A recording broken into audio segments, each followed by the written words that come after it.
There was a time before the mark, a moment when one path was chosen, severing threads of possibilities, the could have beens. In that time before and the times before that, there remained one constant: the eyes. They watched, observed, looked out on the expanse of both the living and the dead, holding each with the same weight, the same reverence, the same curiosity. These eyes were searching for something. Even they were unaware of what they sought after so longingly. And then they saw it.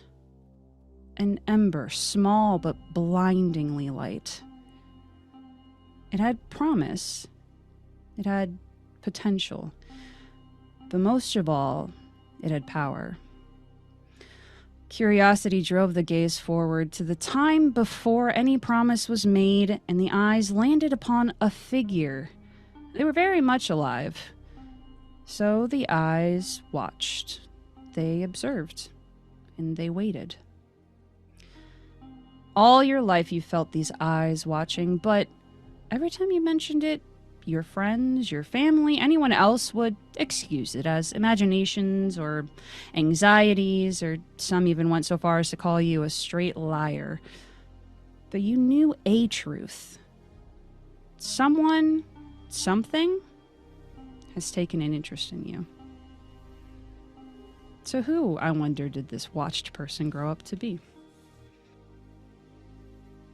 Let's meet our querent? I don't know. Are you the searcher? Who's searching these days? Who's looking? Who's asking? Who's questioning? Who's to say? I believe you get to make a character, because I'm not being the character today. I'm something entirely new. So you've got some questions. You've got some questions to answer. I do have some questions to answer. So, my name is Fiona Birch. She uses she, her pronouns. And she is curious, and she would describe herself as curious and honest and grounded. She has long brown hair, but if she's in the sunlight, it's kind of red. And her hair is kind of wild. And she's, I don't know, maybe 5'4", 5'5", not particularly tall. And she's got kind of soft features. But what's noticeable about her is that she is missing a finger on her left hand. And it's from a accident when she was younger, when she was trying to feed a crocodile. And she lost her finger in the process. She's still friends with this crocodile, though. Her name is Daphne. And other people might describe her as someone who's a bit spacey, and kind, but very naive. And she finds that she can easily work with and learn about plants and animals. In fact, she works at a flower shop that's been in her family for generations. And she's secure and grounded in her knowledge of these things. But she wishes that she had courage and strength to break away from expectations of those around her, to pursue her own wishes and her own life rather than someone else's, and to set forth boundaries that she feels like she can maintain. And there has been no concoction or ritual that has given her the strength or courage that she desperately desires.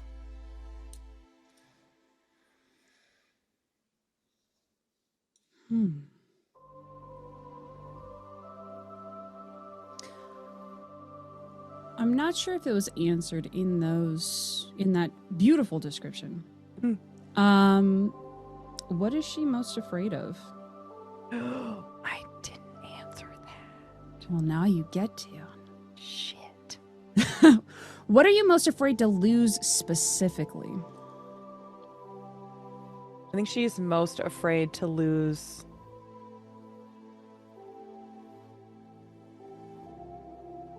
I think she's most afraid to lose everything that she feels is familiar.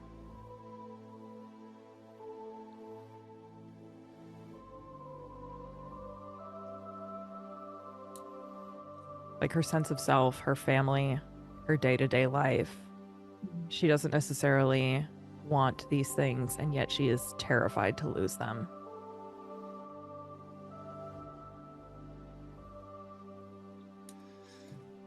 We love a conflicting. I love a paradox in a person.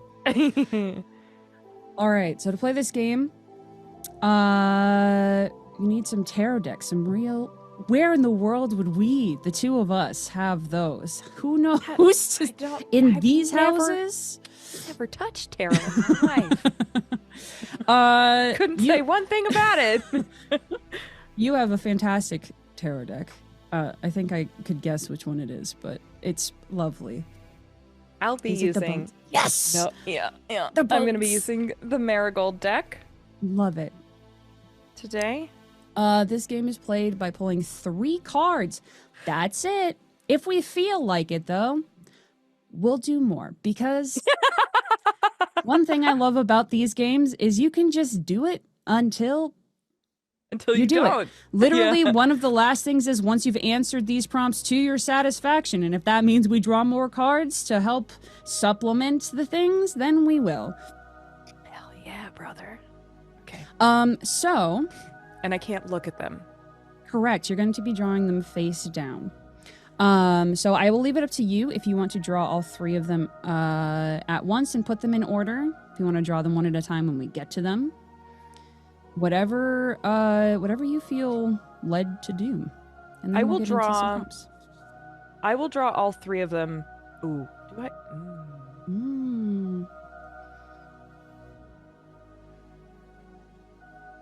Okay.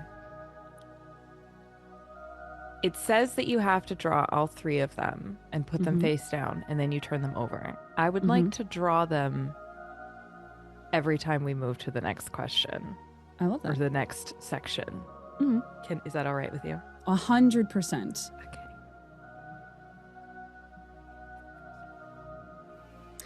Okay. Oh, hold on. I am going to get a tarot deck. I wasn't going to, but I'm going to add an extra spice. So, M as the querent, as the if you were playing this as a solo game, this is how you would play it, answering all these questions. I am playing the patron that will be met and encountered. There are questions of how we determine what the patron is and all of these sorts of things, which will be mostly dictated by the cards that Emma draws. However, I'm also going to be drawing a card as a extra layer of this is what you see, but also this is what is happening. This is what you don't see. As a patron has many sides, and a patron has many secrets. So, 2 seconds. Let me grab one real quick. All right. Doing it, Peter. We're doing it. Okay. So we both have a deck now. 22. Uh-oh. The back looks so mundane on these cards, which is what I love about them. Yeah. It's just very plain. Very plain looking. Which is an interesting way to think about this encounter, I'm sure. All right. Are you ready? Okie dokie. So, this first card dictates who this powerful entity is and what they look like and how they appear to you.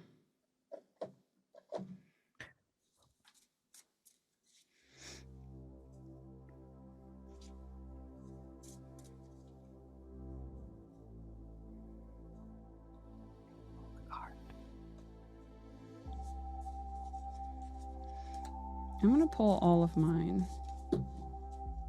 Should I do that No. too? No. You follow your instincts, remember? Okay. Patron's instincts are not going to be the same as yours. The way that they work may not be the same as you. You're so wise.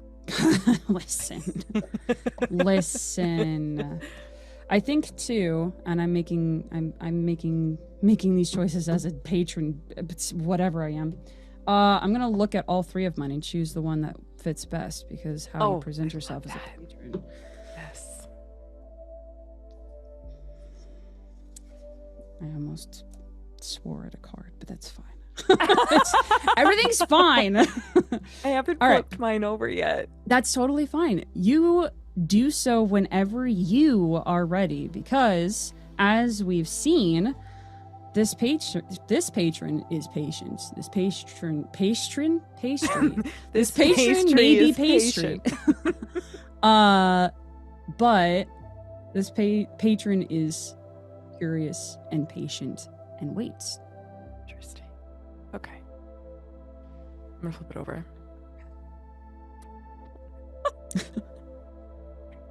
I have pulled the Hermit. Oh, excellent. Oh, good. Oh, great. All right. Lovely. Oh, that's so lovely. You barely spot them. A figure cloaked in the periphery of your eye. You go about your day, but they're always lurking at the last corner, watching.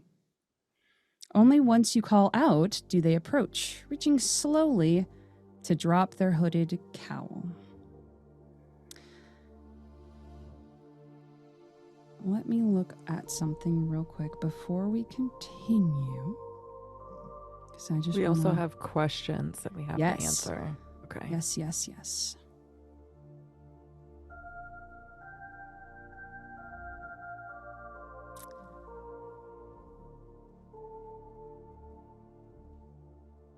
Okay.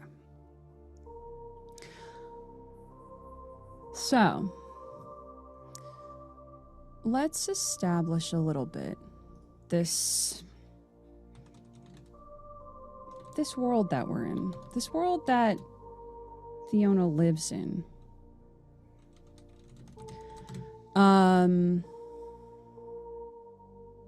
Is there do they live in a small rural space? Do they live in some place that's maybe a bit more bustling, that maybe has a larger city? You said that they worked in a flower shop, yeah. How old is she? I would say Fiona's in her...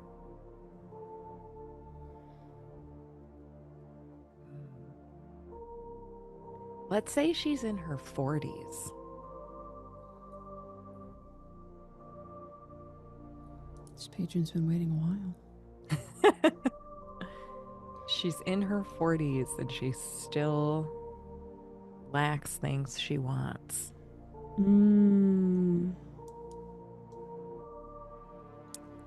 Okay. So there's enough of like a city, enough of a town around that there's people. Do you expect that Fiona would have... It sounds like Fiona has basically stayed where she grew up her entire life. Correct. Running a flower shop that's been in her family for generations. So I imagine, since time moves onward, it used to be a small town and has quickly around you gotten bigger and busier. Maybe there's been some periods where this flower shop has seen its highs and its droughts. Mm-hmm. And I think right now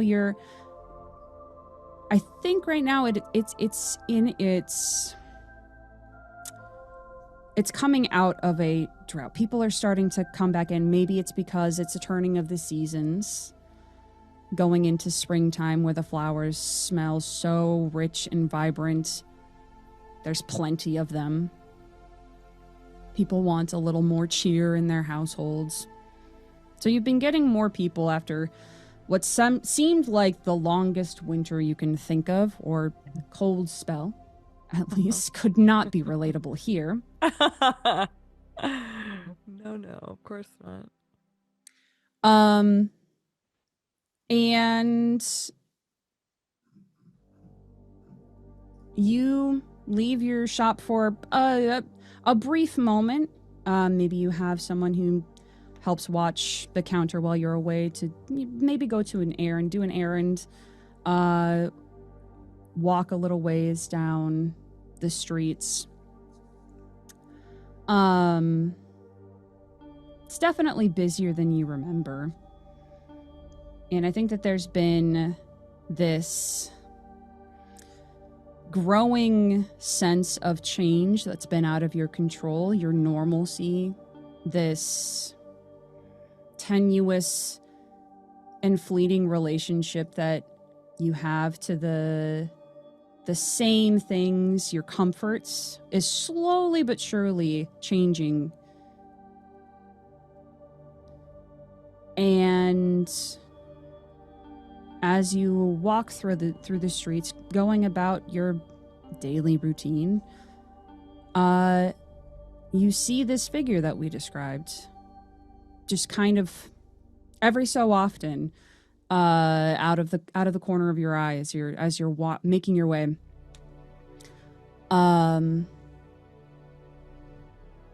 It happens 3-4 times. It happens enough. Maybe you had gotten used to being watched, used to this feeling of eyes, of observation, enough that you hadn't really considered it until all of a sudden it was very much happening there. Something was watching you. So what makes you call out to them? I think that Fiona probably has this moment where it's almost like she's looking, and she's been familiar with this feeling since she was a little girl.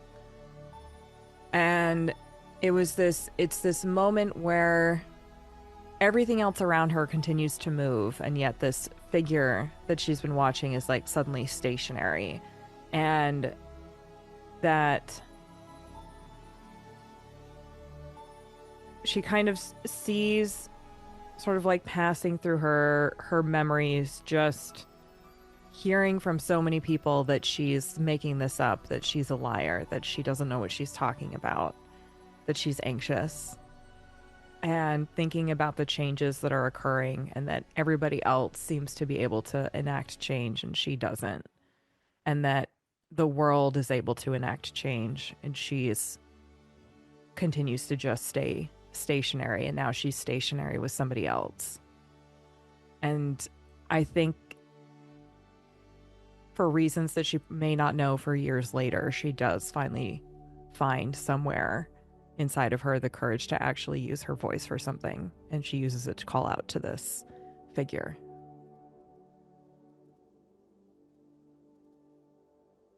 What do you say to them?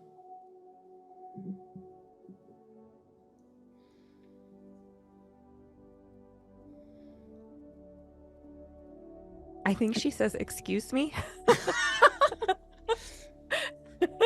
An understandable thing. not incredibly loud enough that she hopes to the gods that they hear, but she in a kind of gentle way says, "Excuse me."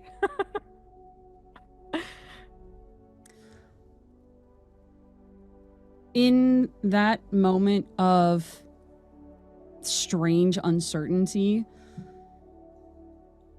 strange because of the circumstances, the uncertainty has never been clearer. The remnant of a figure that had been following you makes itself fully known. They are covered in a heavy, looks to be a lot heavier than it maybe should be for the season. Thick winter coat that goes all the way to the ground, covering pretty much their entire extremities. It looks like it's maybe made out of some kind of fur, maybe just some very exquisite fabric you've never seen before. But it has a large velvet and fur-lined hood that's been pulled over this face, almost comically so, to the point where you see there's a bit of a shadow on what looks like a chin, but other than that, it's just this massive hood. They step forward, and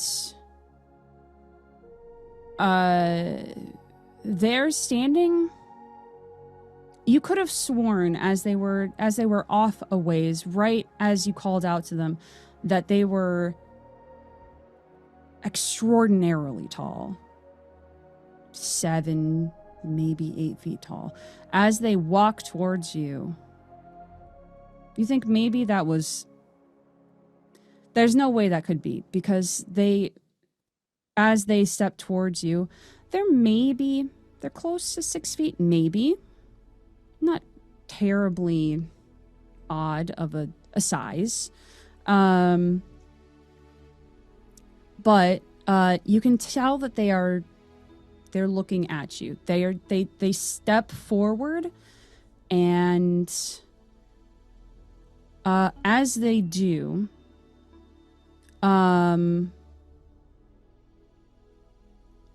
what is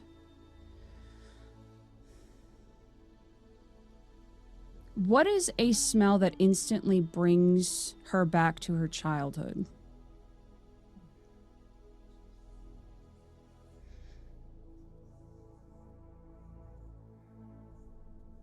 I think probably the smell of...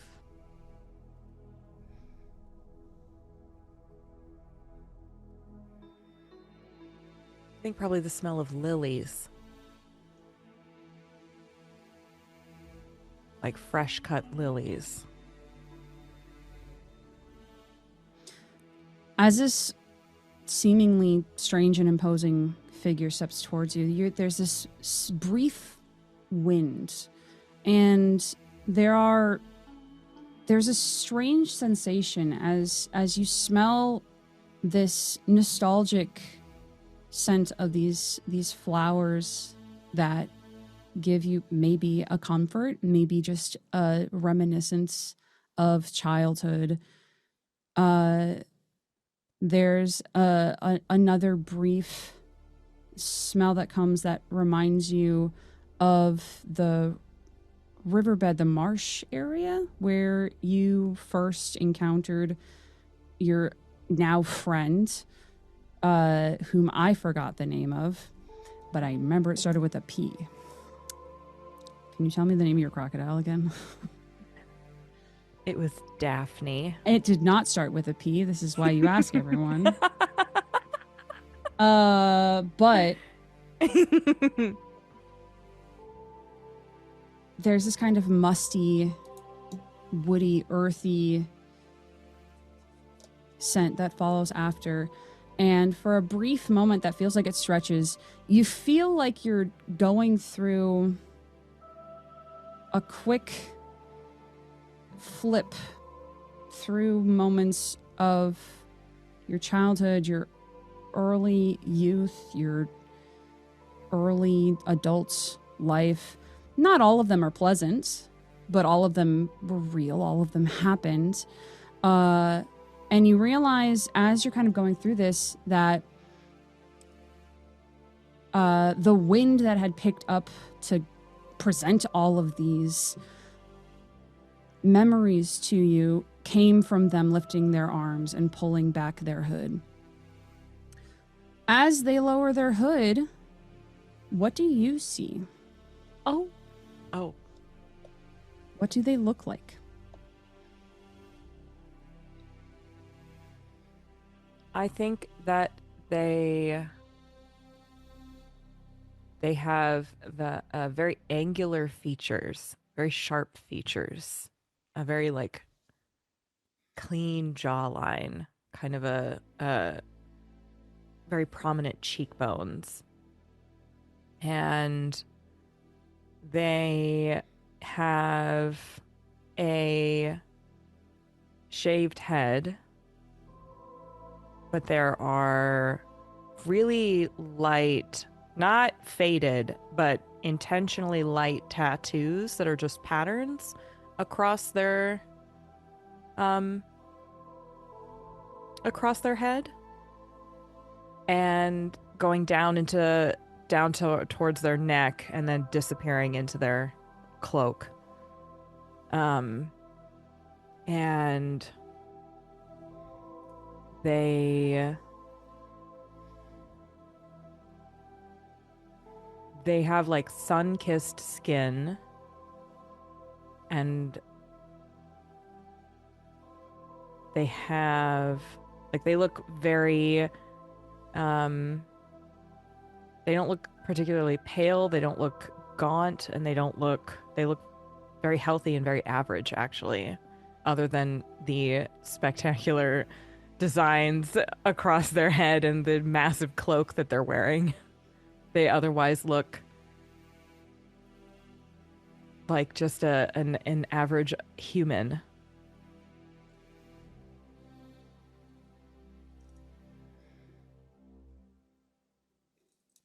Does this bring you a sense of comfort, mistrust? What immediately when you have all of this wave of nostalgia, and then you see what is, albeit maybe a bit eccentric looking, but seems like just a regular person. When she was little, she would go and play along the river, which was how she met Daphne, and the river runs through the town. And towards the center of town, along the river, there was a monastery. And she would go and listen to them singing. And it always brought her a sense of comfort. And for whatever reason, she believes that this individual looks a little like the monks from the monastery. And so it actually gives her comfort. She's maybe a little wary because this is a very strange experience, but there is another sense of like childhood nostalgia connected to their appearance.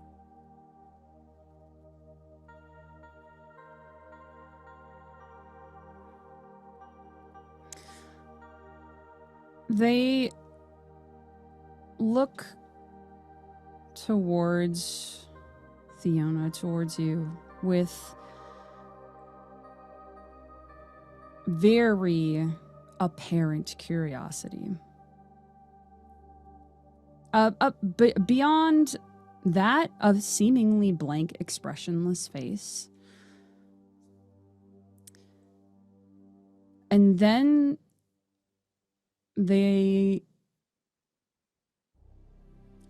soften isn't quite the right word, because you get the sense that there's no way that this person could be soft. But they do smile, as if they finally answered a riddle that has been in their head, as if they finally put the pieces together that needed to be. As they smile towards you, What aspect of yourself do you see in their eyes? And for this moment, their eyes are very deep, brown, almost black color.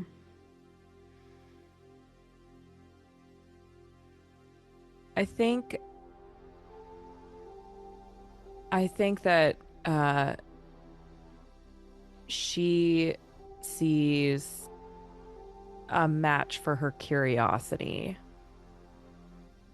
I think she has been a curious person her whole life, to a fault sometimes. And I think the way that this individual is looking at her is the way that she often looks at creatures and trees and rivers and whatever else she finds herself spacing off and staring at.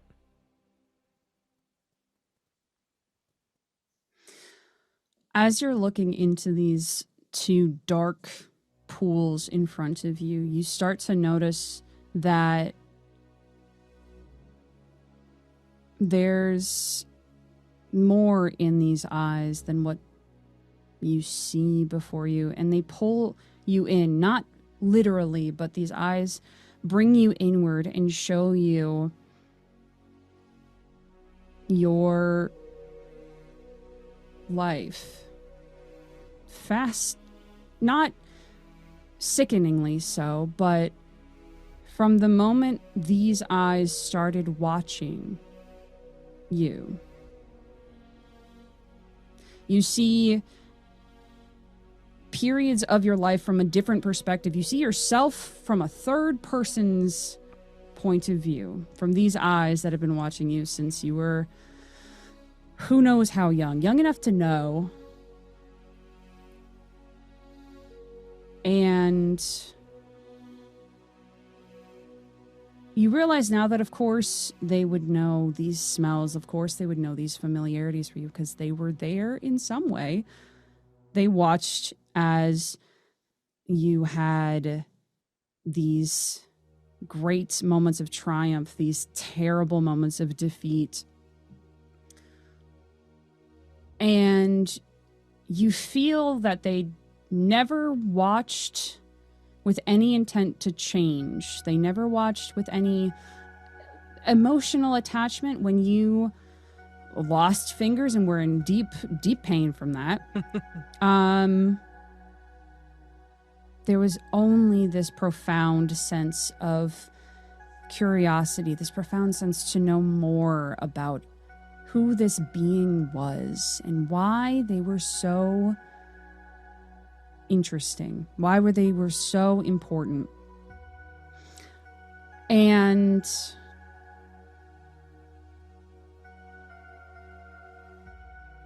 there is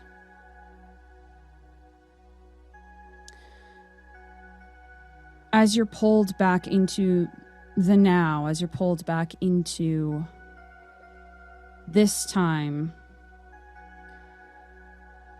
a voice comes out of this entity, and it is not a voice that sounds like it fits in this mundane human body.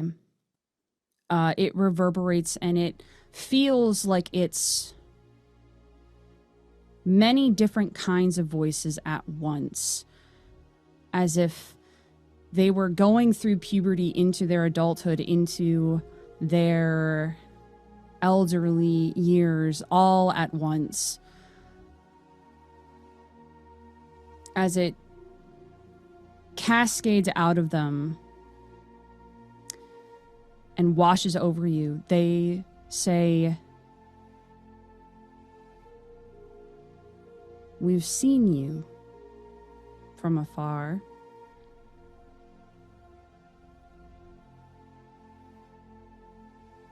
We are happy to know that you now have chosen to see us."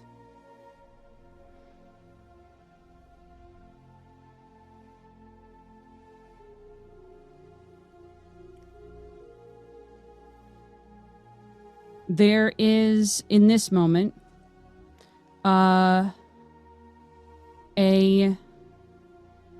Imagine we pull away from the two of them, frozen in this moment. And as it pulls away, there is this lattice work around these two figures standing where they are. And this lattice work is beautifully intertwined with beautiful, colorful threads holding these impossible-looking sticks and twigs together. And as it continues to pull through, and we're seeing less of them and more of these threads, we notice that these threads are turning ever so slightly, but they are turning as if they were a clock or a wheel. Because there is one thing that is constant, and that is change. And when you have a wheel, change is bound to happen.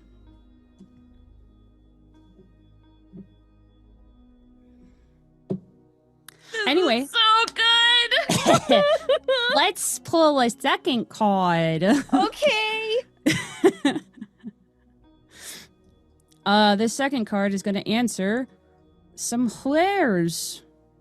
Well, kind of. Actually, there's a couple of questions. There's a couple of questions that we get to answer before we pull our next card. Okay. The first is, what is their name? Now, I'm going to ask you a question first. Does Fiona ask their name, or do they give you their name? I think that they would give their name because I think Fiona is going to be so almost starstruck, and also she's going to just be like processing. Like the gears in her head are going to be moving so fast. There's going to be smoke coming out of her ears, and I don't think there's very much that she actually says during that encounter. I think she just sort of is like wide-eyed, like, I was right. like this realization that she knew it the whole time. Mm-hmm. I think they would offer it to her. Okay.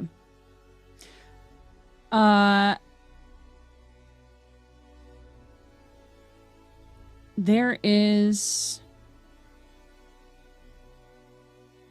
a moment as they, still smiling, a new kind of curiosity seemingly awoken in them.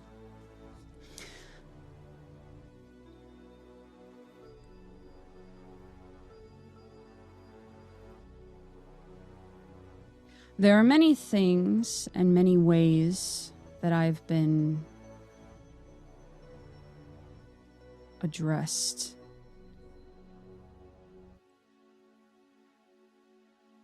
But perhaps it is time for a change.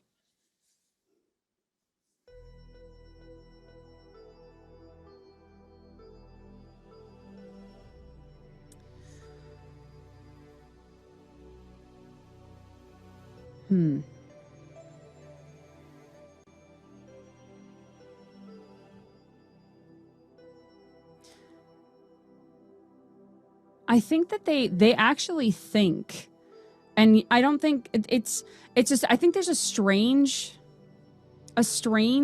kind of look that seems almost alien, almost foreign to you looking at them, as if they had not had to think about something this hard for a while. And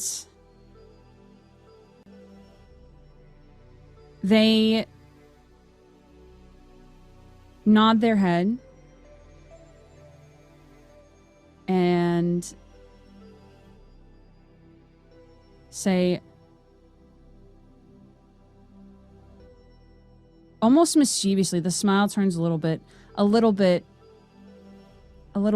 sly. You may call us karma.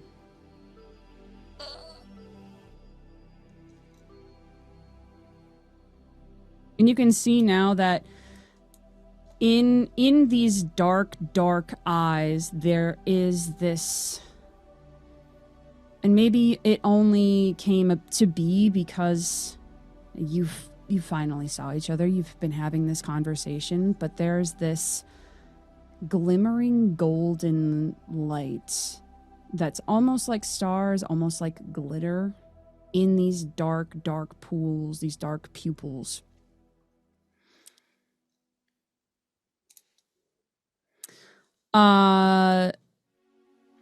This second question, if you'll permit me, I would love to answer because I kind of started to.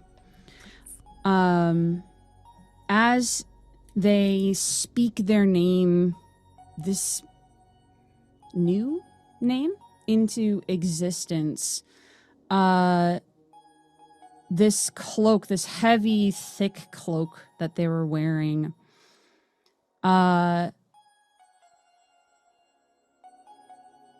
becomes translucent and turns to almost a semi-sheer black with countless stars, because that's the only thing that it could be.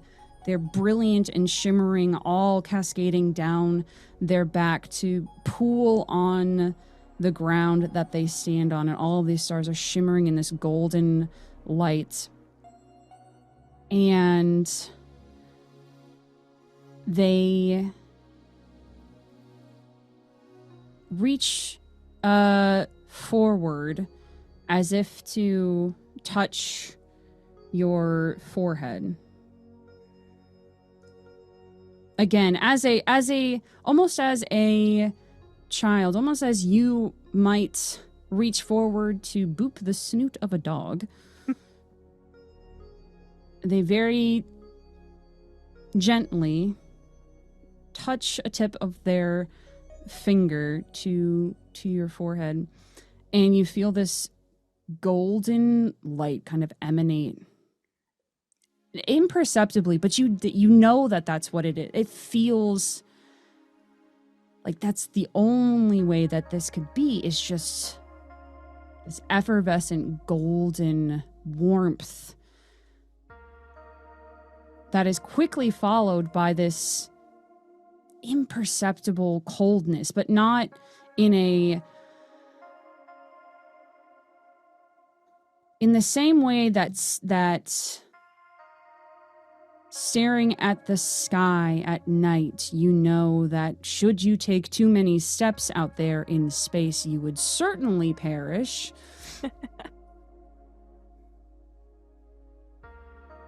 You get the sensation that this is incredible.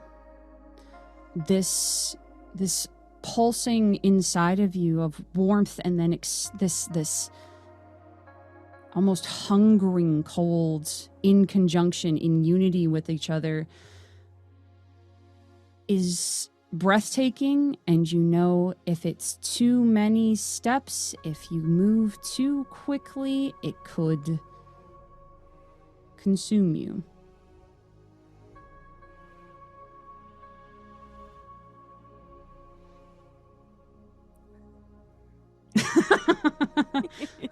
This is me remembering that I love you and this is a fun game. Yes. I'm like just sitting here like, I love my friends so much. Look at them go. Teehee, let's learn more.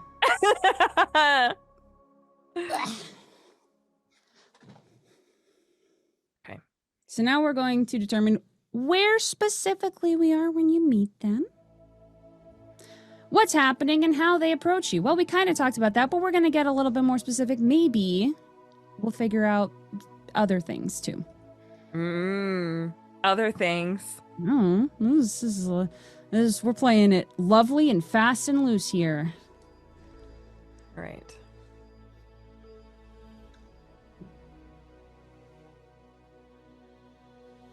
Oh. Okay. Mm-hmm. I pulled the death card. Oh. All right. Love it. Love it. Now. Where is it? Where have you gone? Hello? I just saw you. Hello? Have I not gone far enough? I don't think I did. There's just so many of them in here. There you are. Ha ha.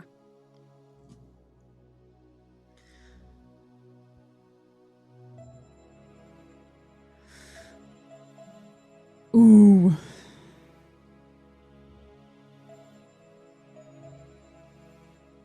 Okay.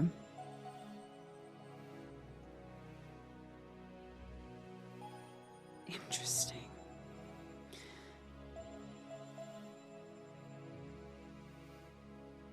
Okay. I think there is some time that passes. Because that makes sense. And let me know if that is, if you want to, if there is something else that you would like. Because this place that you meet them is a place that you are not expecting at all.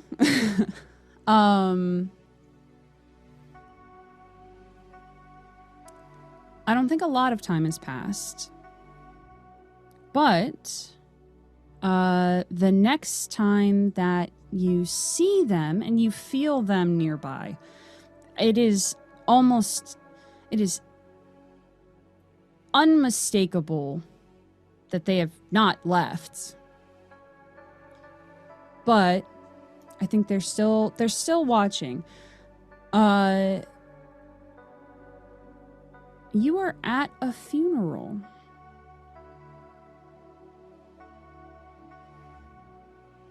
And you see them clad as you are, fully in black. And they look more simple than they ever have before. They are wearing long sleeves, long black sleeves that have a loop that hooks over their middle fingers. It has a soft cowl attached to it, soft headpiece that is over covering their head. Although their face is fully visible.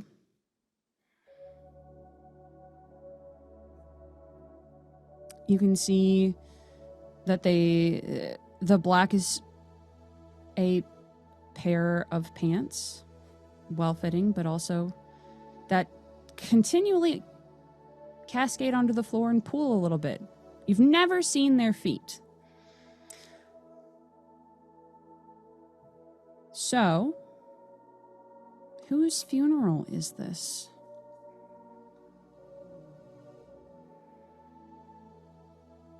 Follow-up question, because it may help dictate, why is it so hard without them?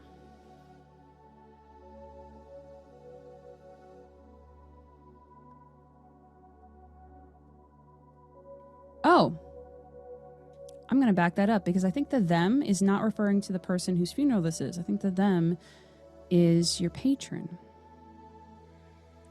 So, rewinding that again, whose funeral is it? I think if I'm that old and some time has passed, I think it would probably be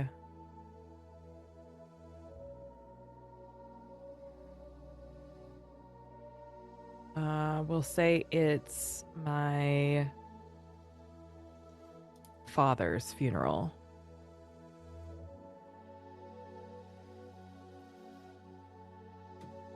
Okay.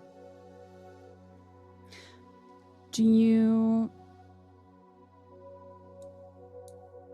think that this was something that you and the rest of your family had been preparing for? Was it more of a sudden occurrence? I think that we were preparing for it. I think that we knew it was coming. He was getting old. I think both my parents were getting old. And he had started to decline due to old age and wasn't able to get around the way that he used to, and wasn't really able to cut flowers or arrange them anymore the way that he used to. And so I think that although we had been planning for it in any way that you can, physically and technically, and I think that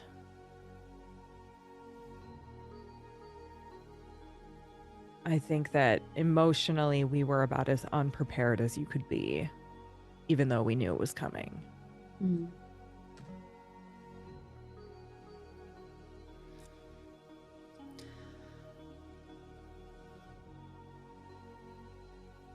During this period of time leading up to the now, up to this point, you lock eyes again with this figure. After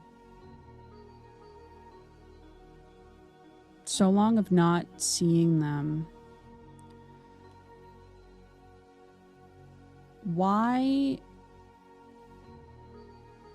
was all of this leading up to this point so hard without them there?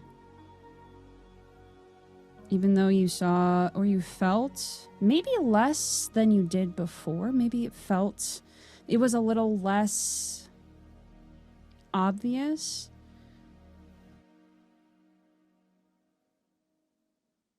Why is it so hard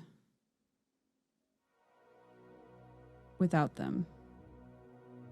And I guess I could leave this up to you, actually. Now that I'm thinking about it, it could be... I'll leave it up to you to interpret this. If you had found comfort in this new individual, if you had found something in them, or if this is talking more about your father who you lost. Why is it so hard without them? I think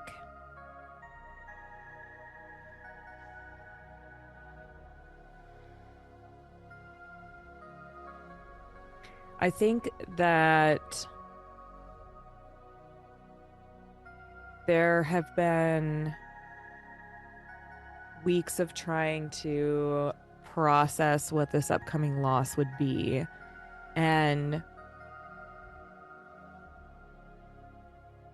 I think that my mother was so deeply invested in caring for my father that I was left to process these things alone. And there has been much of my life where I have also felt alone, except for those times when I felt like I wasn't alone, even though it was them watching me. There was a moment of not feeling alone. And I think trying to walk through this and trying to sort through all of that almost felt like too much. And part of that is because that stuff is hard regardless. And part of it, I think, is because there have been so many times in my life where I didn't trust myself, which is why I often don't make my own decisions. I don't trust that I'm going to make the right ones. And then suddenly there was someone who seemed to see me as I am now, as I was, and as I will be. And I didn't feel so alone. And so if I were to answer that about the patron, I think that that's what would be so hard.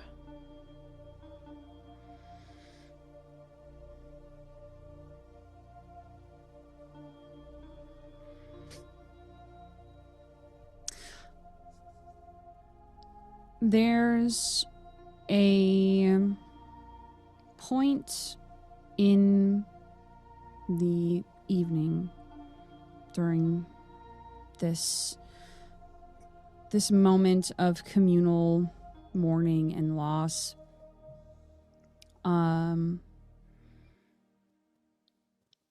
That they approach you. And it feels sudden, but not unexpected. And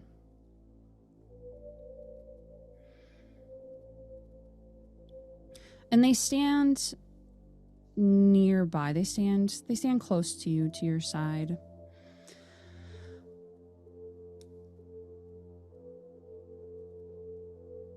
And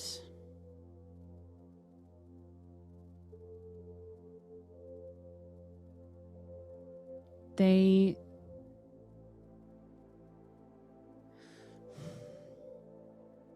I think for the first time there is some flicker of an emotion that is not just blanketed by curiosity. There's something else there. A deeper interest. Perhaps there is still a thread of curiosity in there, but layered or dressed in a cloak of concern.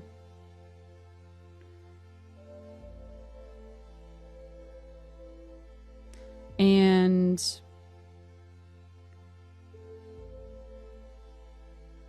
they look towards the place where do you think that it would be that there would be a like a memorial or an like an open wake, or how would you and your family have made this moment this kind of as public as you want it to be, moment of communal mourning or celebration or however you want this passing? I think it would have been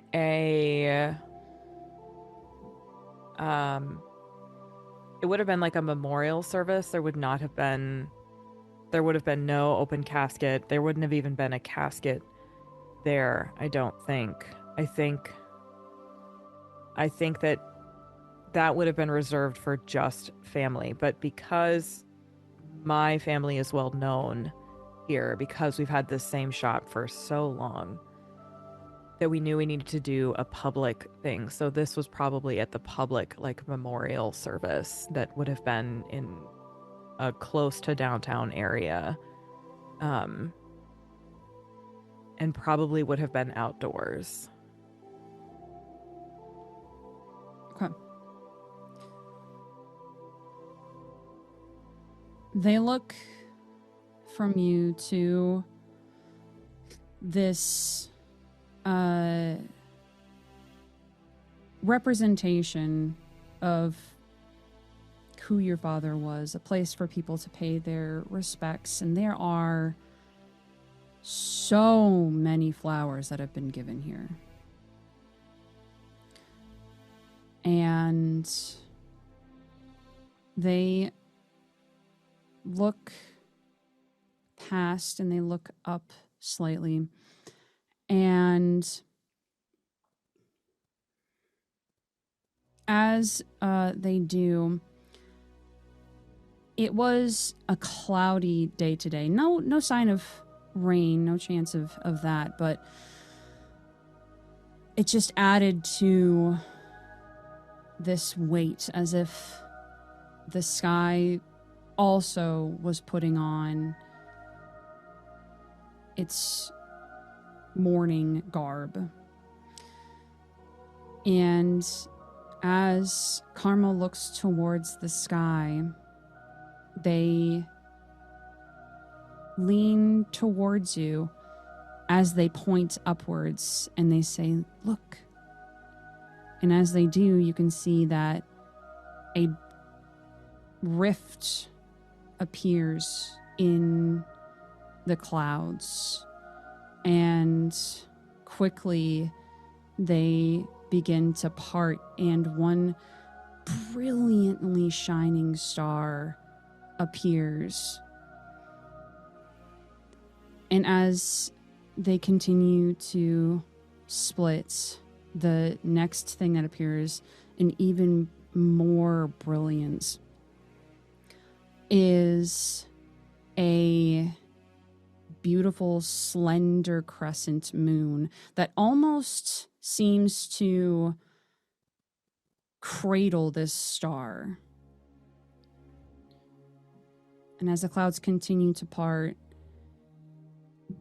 they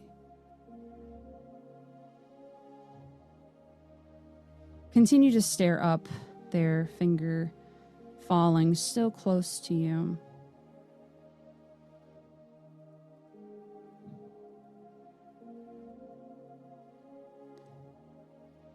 As they whisper towards you, "I don't think you will be going unwatched anymore." And there's no sense of malice in it. You get the sense that there's implied comfort in it.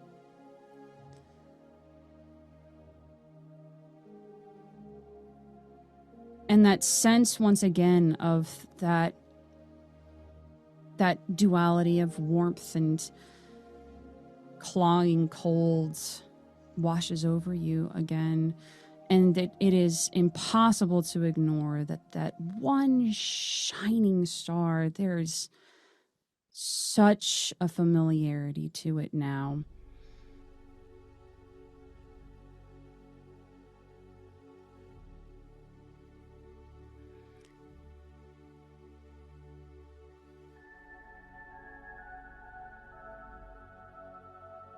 Is this something that would bring you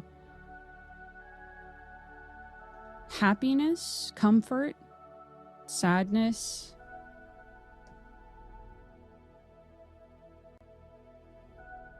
I think that would give me... I think it would give me comfort, and I think it would give me it would give me like solace, really.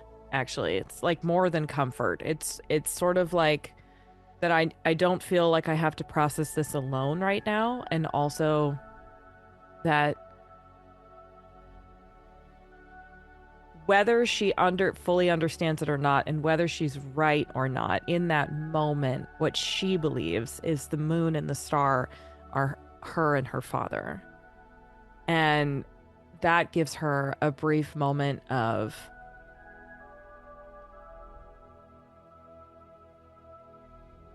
I think it sort of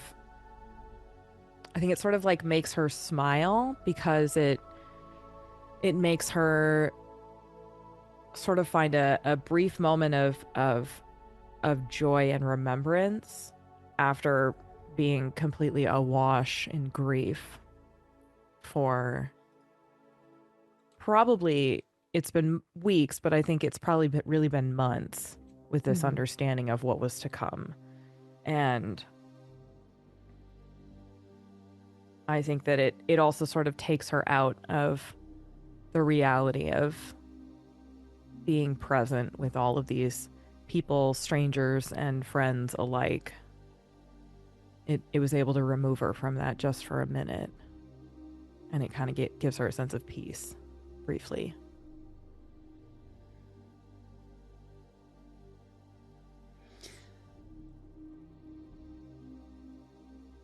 They extend a hand down towards you. And they ask, Would you like to leave here with us?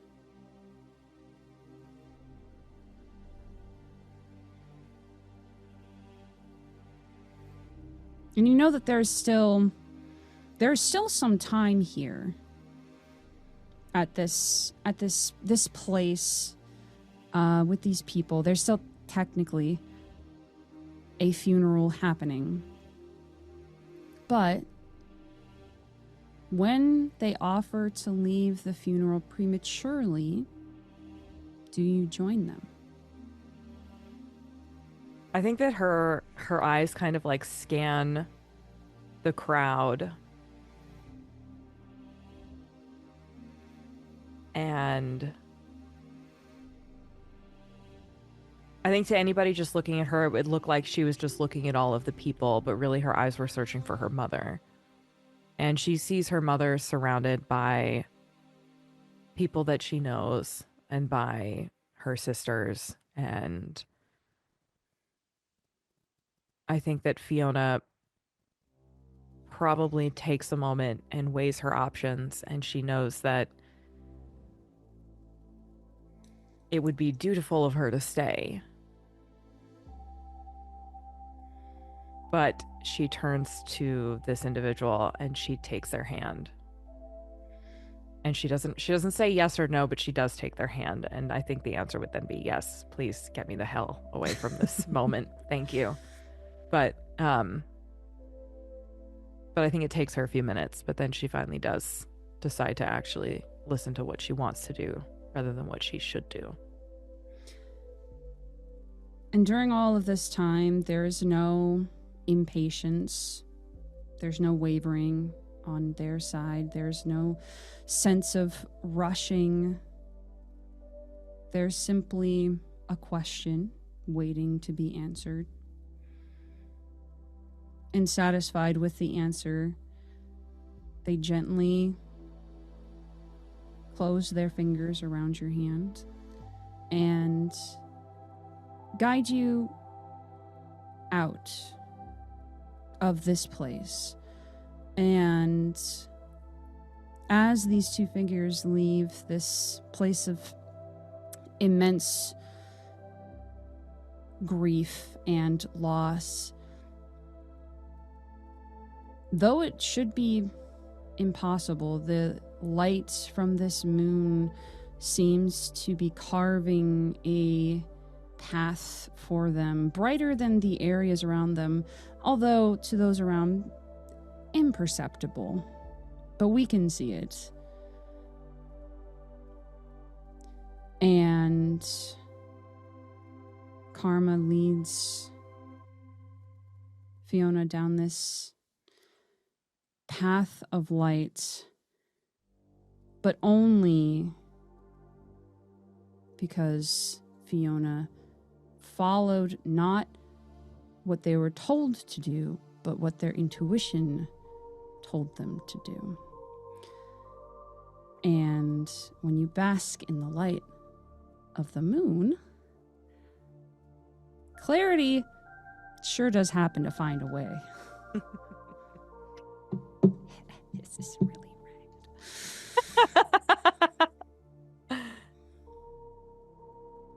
right. It's great because I do have 3 cards to choose from, but every single time there's like something you say or something you do, and I'm like, well, this is just this is very clear. This is perfect. Great. That's great. Excellent. So here's two questions in kind of like a retrospect before we move to the third one. What was your emotional state when you met them here? Oof, when you first saw them after this time of being alone, after truly feeling alone, and you made eye contact, you met eyes with Karma once again in this place of all places.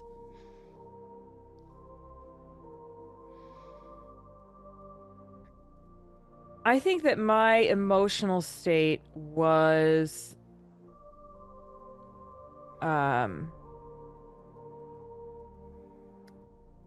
in layman's term, pretty bad. I think I was probably feeling very sorrowful and also feeling quite helpless to make it better for anybody. As much as she doesn't necessarily like working at the flower shop, she does know that doing that is a way to bring people joy or peace or love or any number of things. And in this moment, there was no flower, there was no arrangement, there was nothing that she could do to make anybody feel better about this, including herself. And so I think she was feeling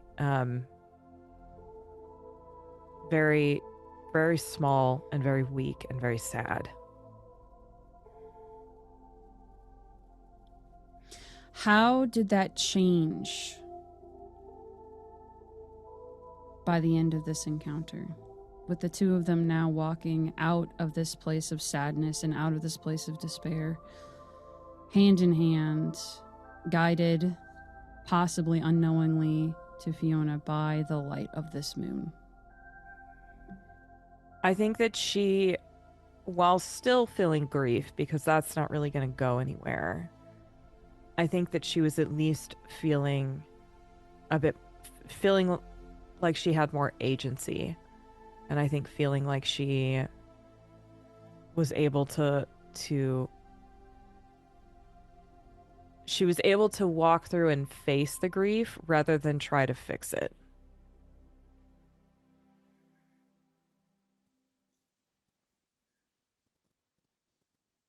Excellent. We have a very important last card. I have a very poignant last card. It all lines up and I don't know how.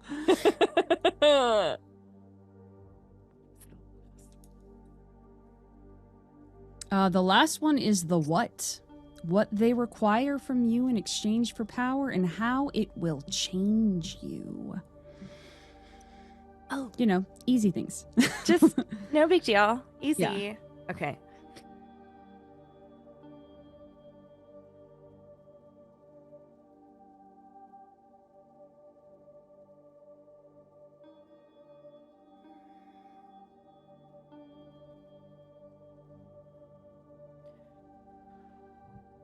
Okay.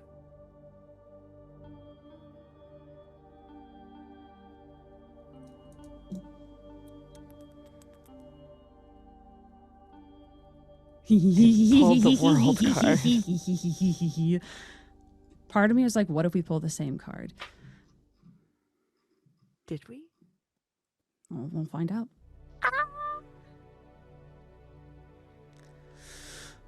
All right. Ooh. How exciting.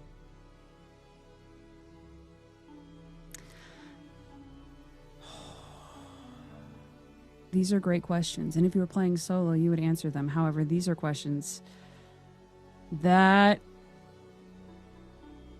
the patron would ask. Or rather, that we would ask of the patron. Oh, shit. They offer power only if you aid in their life's work. What is it and what role do they want you to play in completing it?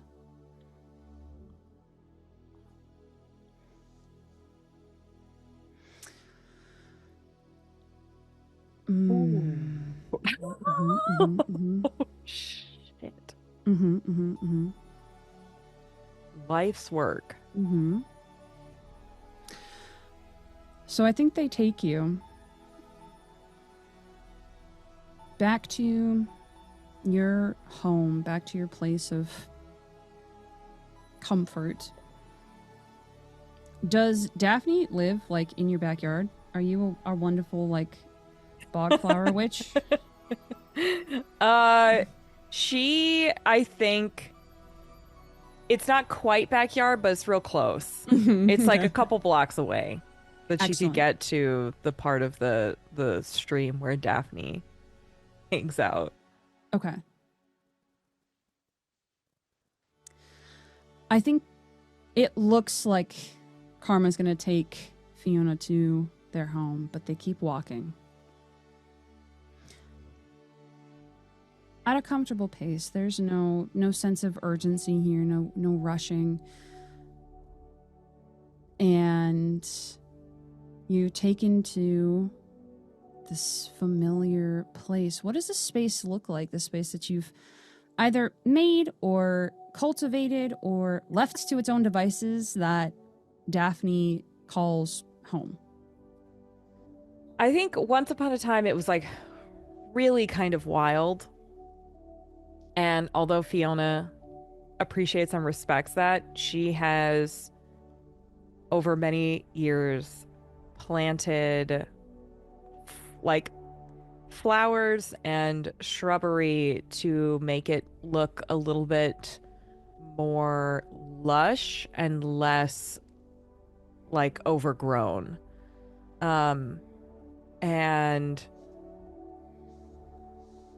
she's built like a very small footbridge out of like found wood in the nearby area, and she has put little lanterns about, mostly so that if she goes there in the evening she has good visibility, but also it looks pretty. And I think that she hasn't necessarily done anything to provide like an actual home for Daphne, because she's a crocodile and crocodiles just kind of live wherever they want and do whatever they want. But she wanted to at least make it a nice cultivated area that respected the sort of general landscape while simultaneously making it homey to a certain extent.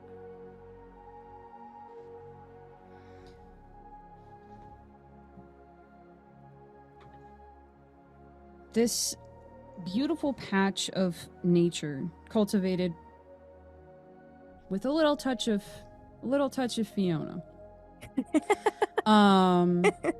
is where Karma inevitably takes you, and takes you across these footbridges, and you find yourself in the heart of this space, and you see that Daphne is there in all of her old resplendent glory.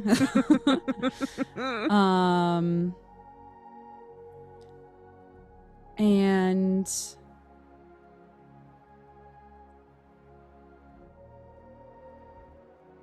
you notice that Karma walked with you here, led you here, and you don't feel them physically around you, but you hear them as if they are standing next to you, as they say,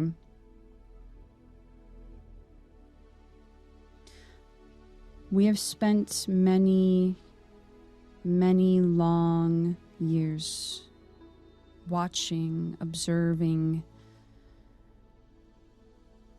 learning, and yet we find ourselves confused.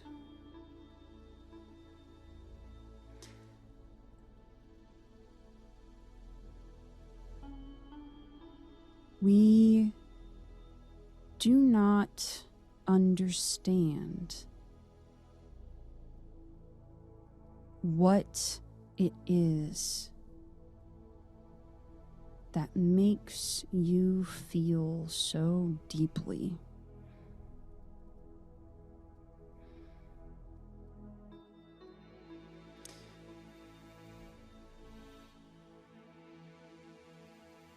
And over our long existence of seeing and of observing and of watching, never have we understood what it means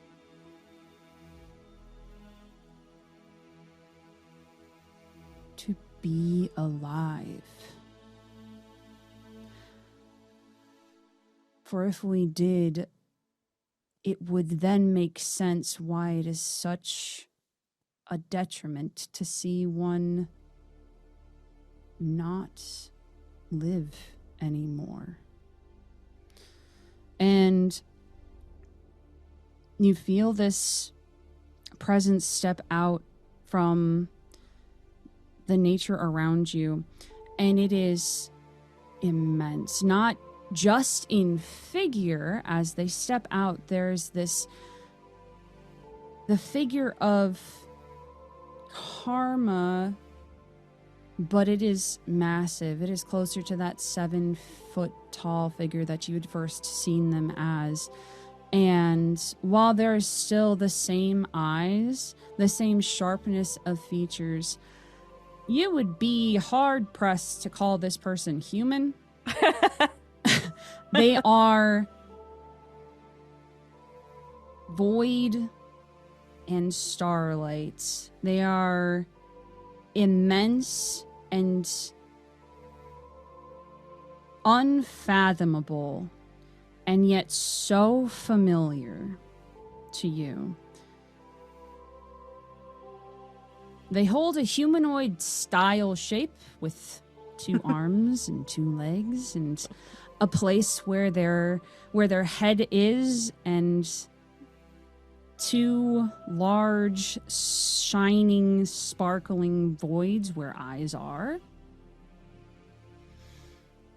A cascading cape of literal stars hanging off of their shoulders that look to the passerby just like a flock of fireflies.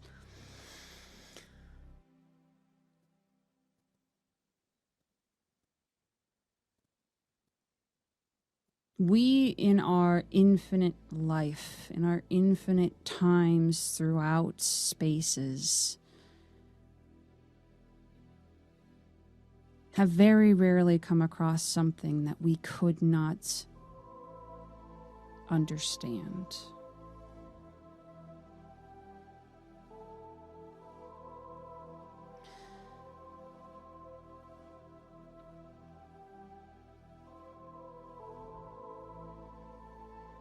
We would ask of you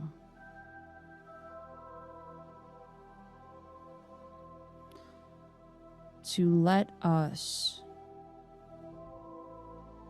become as one with you so that we may understand what it is like to feel, to understand,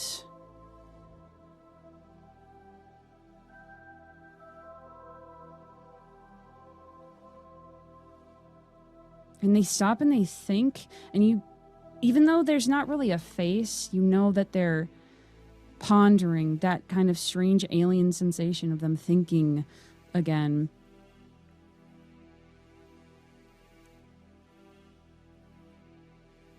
We have observed too long, and we have not done. We have not been. We have seen, but we have not. No, we have observed, but we have not truly seen what there is. We would ask that you act as our vessel and carry us through to see and to feel and to experience things that we have only ever observed.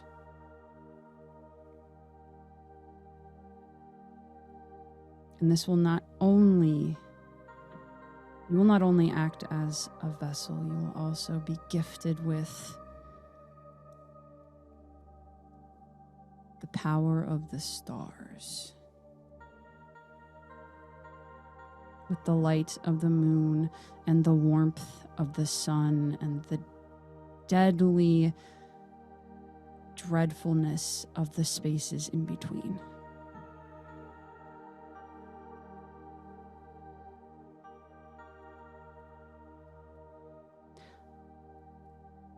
but we are infinite, and you are not. And so it will not be easy.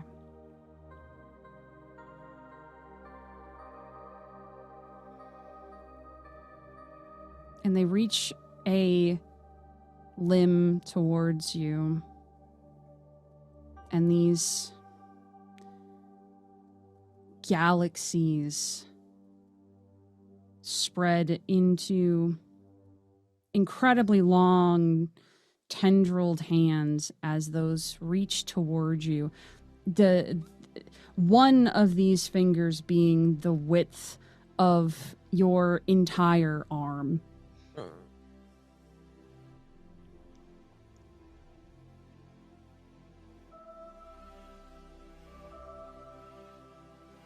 What say you, Fiona Birch? I think that she would think for a beat as she processes this, and then her face kind of becomes sad for a moment, and she looks up at them and she says, "Would I still be able to talk to you?"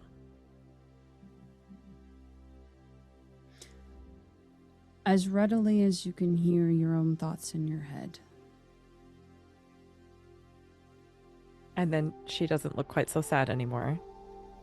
And she will, I guess, reach her hand out towards their ginormous hand. Their very large hand. You reach your hand into this impossible void of a finger tendril thing, and it goes into it, and as it does, your hand becomes the funnel through which this being suddenly pulls itself into you. And you feel every moment of it, this washing of warmth and cold. But now there's also this added weight of the vastness of infinity. And as it spreads from your fingertips very quickly down your arm, across your chest, and then bursting upwards and downwards and into every corner of your being. What feels possible now that never was before? As you are filled with the power of the cosmos.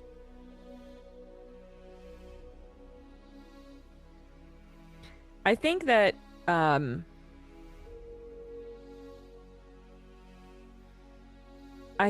before she clung to the fragility of everything, and everything outside of what she knew seemed so scary. And now, even though her role is to simply live her life, she also now is imbued with this understanding of the beginning and the end, and that it will continue going no matter what she decides. That her decisions have such a small impact on everything. And therefore, making decisions will seem less scary.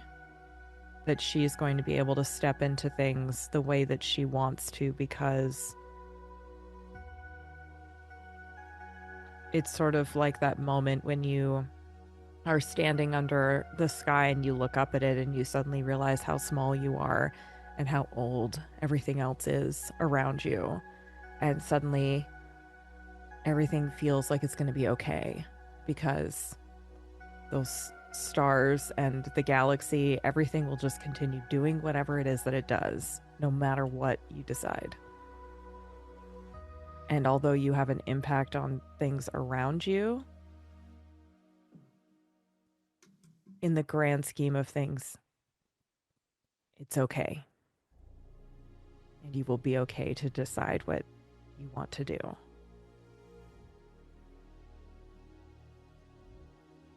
And so possibility suddenly seems possible when before it did not.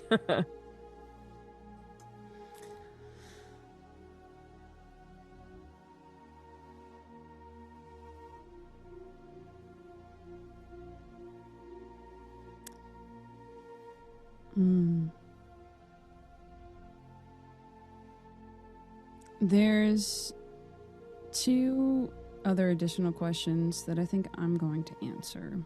Okay. The follow-up questions are, well, we've answered 2 of them. How readily do you accept their terms to receive their powers? Very. What feels possible now that wasn't before? The 2 that I'm going to answer, first off, who is hurt? Shit. And I don't know. There's a very obvious one. You have never felt so incredibly filled with potential and possibilities. You have also never felt the weight of infinity before. And it is not in its initial taking in physically exhausting, but there is this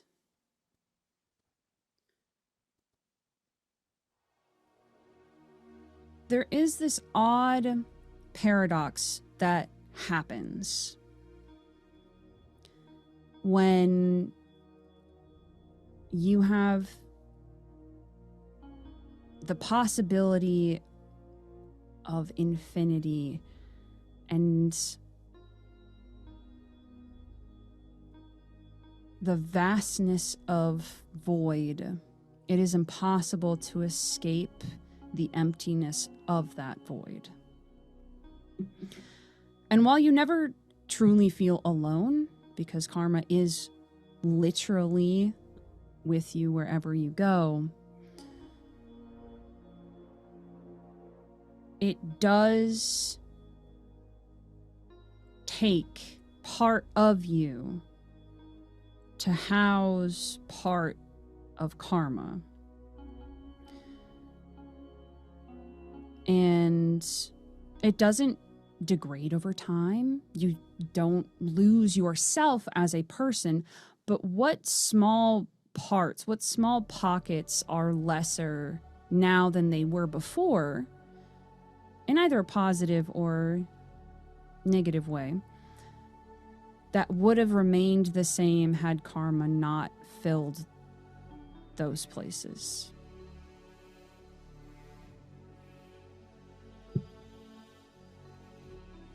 I think that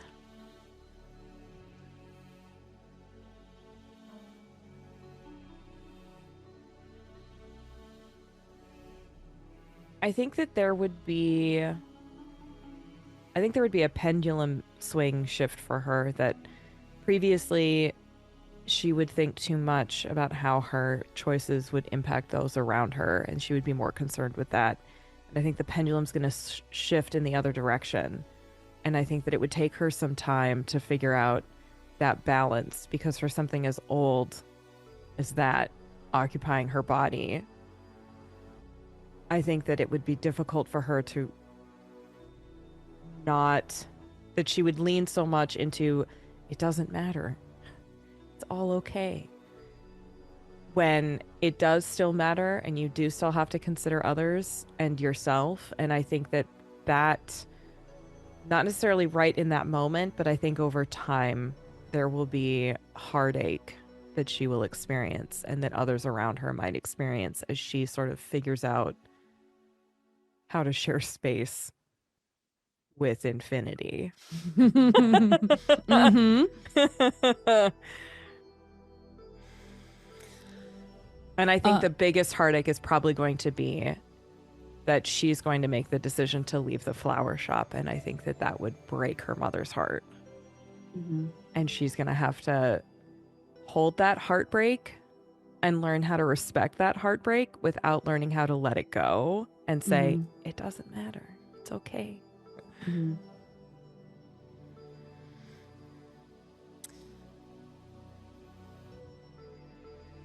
Fiona moves on.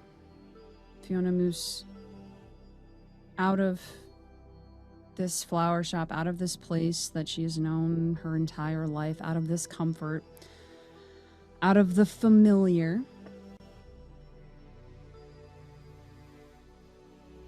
On the behest of infinity, to experience life.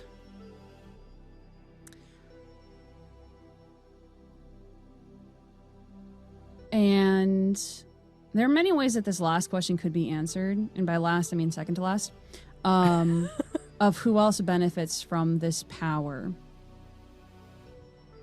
And if this was a different patron, if this was a more conniving, perhaps a more hungry or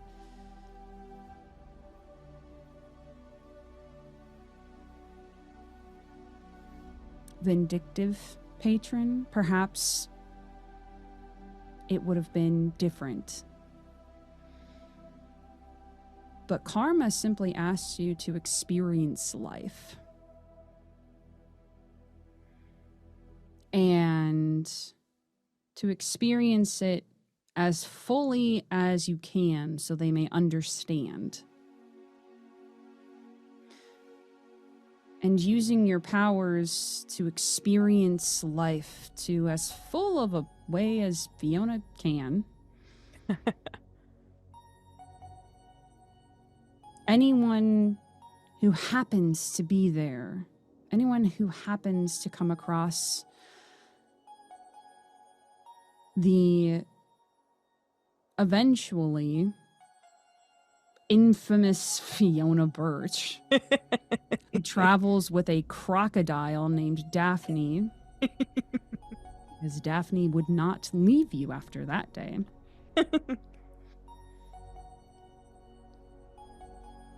Anyone who came in contact with Fiona benefited, even if they didn't know it. Whether it was a small turn of luck, a small bit of clarity, a small understanding of their own sense of power, a coming into their own power.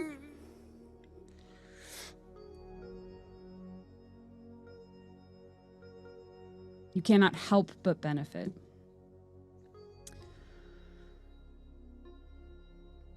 So one last question is asked of Fiona Birch.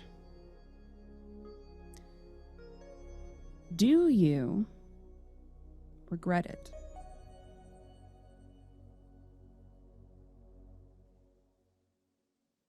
Do you regret it yet? I think she probably has one night of regret. I think she probably has one night of feeling regretful and worried and anxious about what has she done? How is this? How could she do such a thing? What on earth was she thinking? Was she taken advantage of in a moment of grief? And I think that the next morning,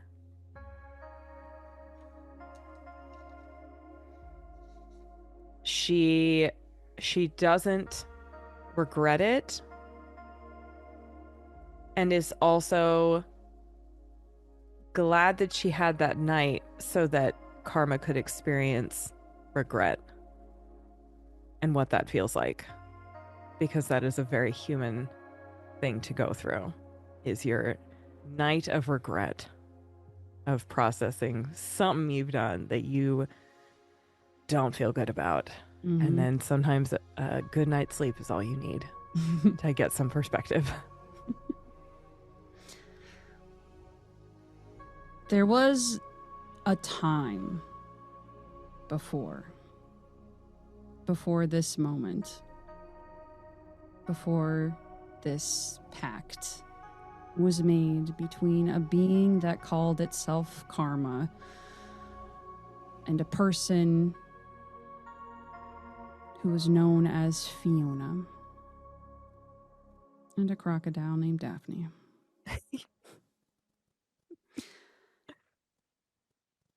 There was a moment when the infinite possibilities spread out like a fan of cards.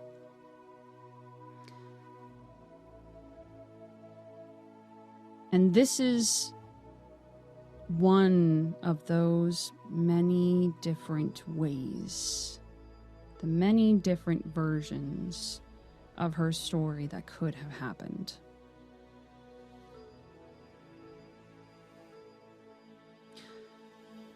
But now,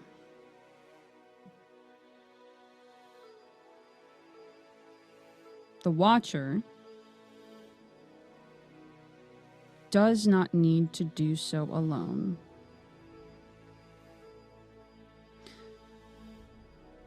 And the one who was watched no longer needs to feel alone.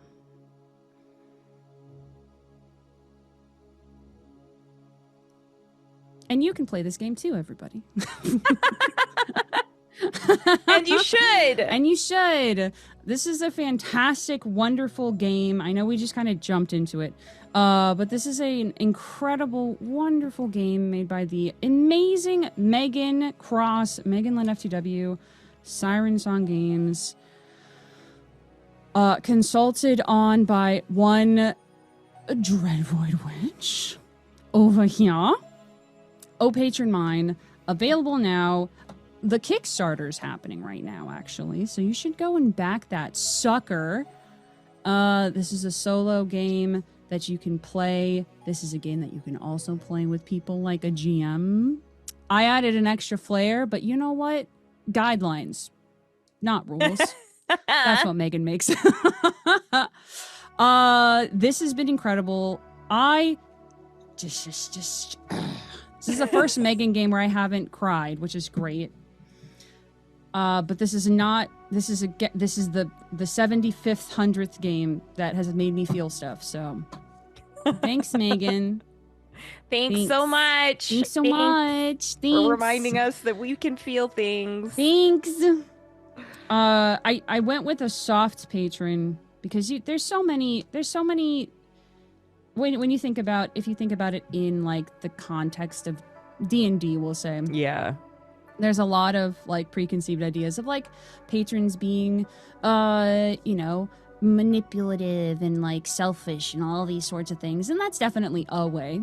Yeah. There's plenty of powerful beings that are not out for your best interest. Yeah. But sometimes you get someone who was lonely and didn't know what loneliness was until they found something that was as lonely as they were. Yeah. I love the way you interpreted that so much, because like as I was thinking about like beforehand, like what kind of character I wanted to bring to this, I was like, you could go with like the typical like seeking vengeance and, or wants to bring their dead whomever back to them, or wants to be able to travel time, or like, whatever. And I really like breaking the sort of like stereotypical kind of archetypes that you see over and over again. And when you really think about like big, juicy, powerful beings,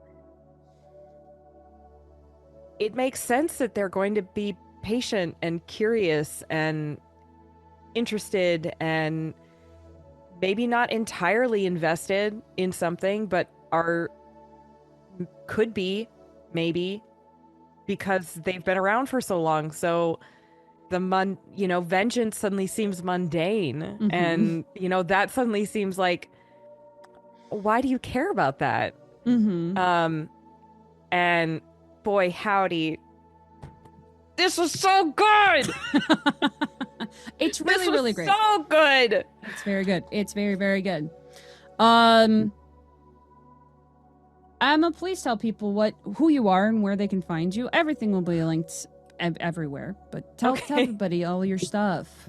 And what you did on this project, because you did things. I did some things, yes. So I am Dreadvoid Witch. You can find me everywhere on the internet as that. I mostly do a lot of I like stream on Twitch.